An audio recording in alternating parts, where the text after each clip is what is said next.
Hey guys, so what am I working on now? Well, I got this PT Loser in front of me. Yes, PT Loser. I can't stand these cars, but whatever. So what I got to do? I'm changing a bunch of stuff on this thing. I'm not making a video on everything because I'm doing control arms. I just made a video on doing control arms. I'm not going to do another one right now. Doing brakes on it. No point in a video on that because I've done brake videos. Anyway, but what I'm doing right here is I'm actually going to be changing a wheel stud. Yes, I have done one in the past, but I'm going to show you. I'm going to do another one here. Behind me, you can see the four-wheel drive Ranger that I made that other video on. That still makes me laugh. Unreal. Anyway, let me just show you what I got.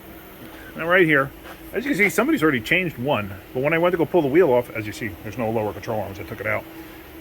See how everything moves. But this one snapped right off when I went to go take it off.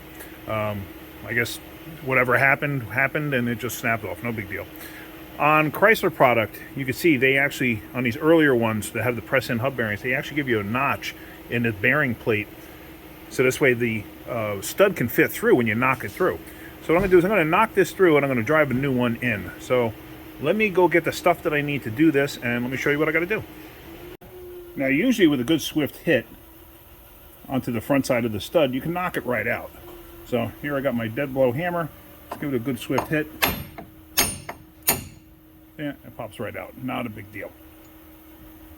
And there you see the knurls on it. That's what retains it in place.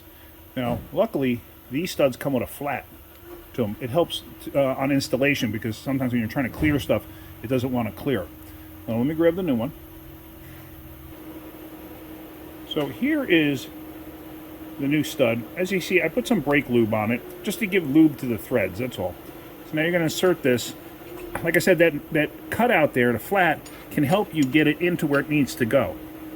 So now what I have is, I have this tool. You can pick this up from a parts store. Most parts stores carry these. And there's different sizes. I think there's two different sizes. One's for passenger car, one's for trucks. And basically it's like a throwout bearing for a clutch.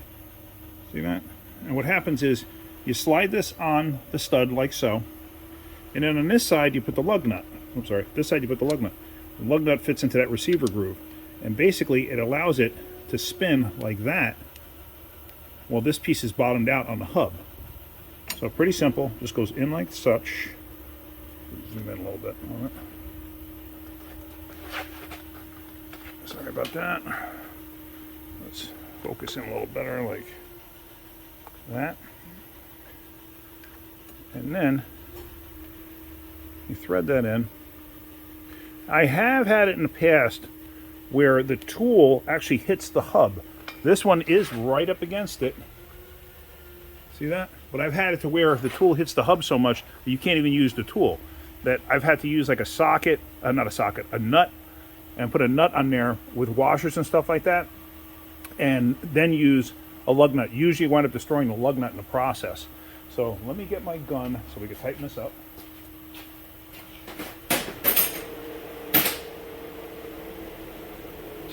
And let me actually find my socket. Hang on a minute. Alright, so here I got my gun with my 19mm socket on it. Put that on there. Actually, let me just focus in a little more. That. And if you watch the back side, it'll drag it in.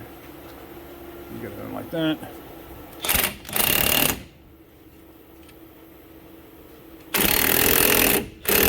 And then once it bottoms out, stop. Because you can break the stud right off. And obviously you don't want to do that. So there we go. It's installed. That's all there is to it. And as long as you got a little lube on it, you won't destroy the lug or the stud. And now also, if you're doing multiples, use a new lug nut on each one. Don't use the same one because you can wind up stripping it. Especially if you have to do it using washers or a nut or something like that. So there, I thought that was pretty simple. I just wanted to show you that. Yeah, so hopefully you got something out of that. If you did, hit that like button. If you could, please subscribe. All right, guys, have a great day. Keep wrenching.